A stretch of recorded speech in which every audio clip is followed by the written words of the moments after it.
اہل تشیع بھی عرض اعمال کے قائل، رضا خانی بھی عرض اعمال کے قائل، یہ للڑ بھی عرض اعمال کے قائل، اور اہل حدث بھی عرض اعمال کے قائل۔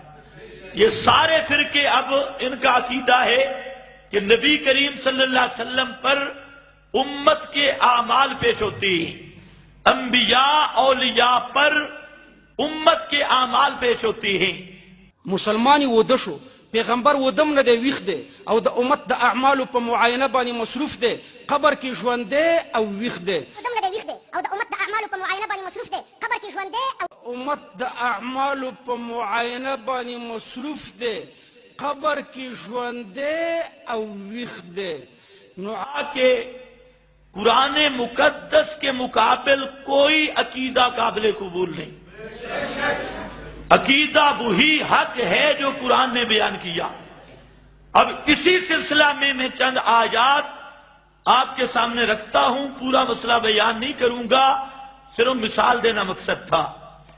اللہ رب العزت فرماتی ہیں یوم یجمع اللہ الرسل فیقول ماذا اجبتم قالوا لا علم لنا انک انت علام الغیوب۔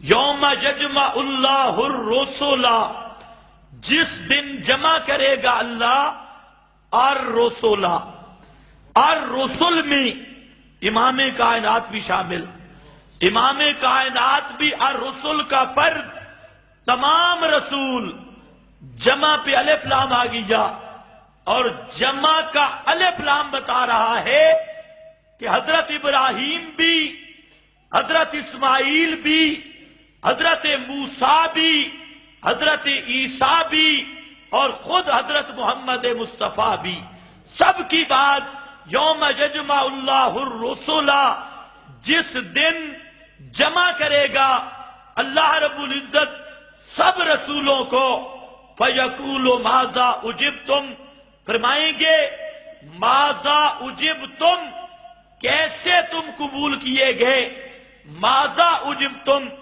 کیسے تمہاری قبولیت ہوئی، تم نے جو مسئلہ بیان کیا تو تمہاری امتیں، ان کا رویہ کیا رہا، ان کے اعمال کیا رہے، بالخصوص تمہاری وفات کے بعد، کیونکہ اعتبار خاتمے کا ہوتا ہے، تمہاری امتیں کیا کرتی رہی، ان کے اعمال و کردار کیا رہے، یہ اللہ رب العزت سب رسولوں سے پوچھیں گے۔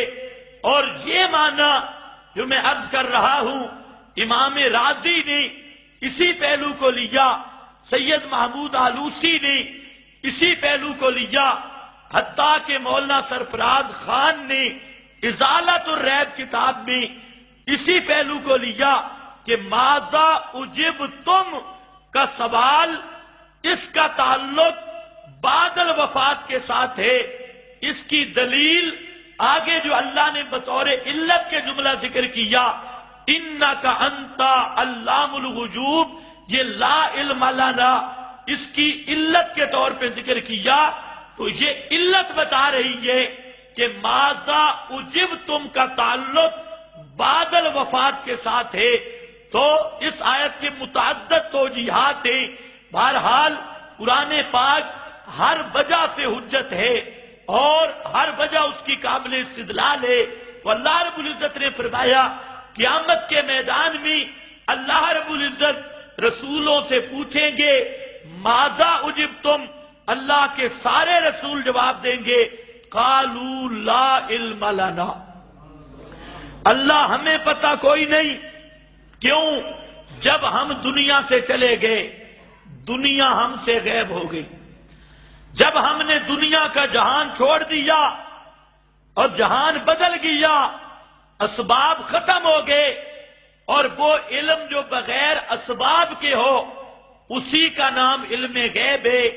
جب عالم اسباب سے گزر گئے، عالم دنیا سے گزر گئے، اب دنیا ہمارے حق میں غیب بن گیا، اور ہم اس لیے نہیں جانتے انک انت علام الغیوب، اس لیے کہ کہ سب غیبوں کو جاننے والا انکا انتا، یہ انتا ضمیر بھی فصل کے لیے، سب غیبوں کو جاننے والا صرف تو ہے، تیرے سوا سب غیبوں کو جاننے والا کوئی نہیں، اس لیے ہمیں نہیں پتا۔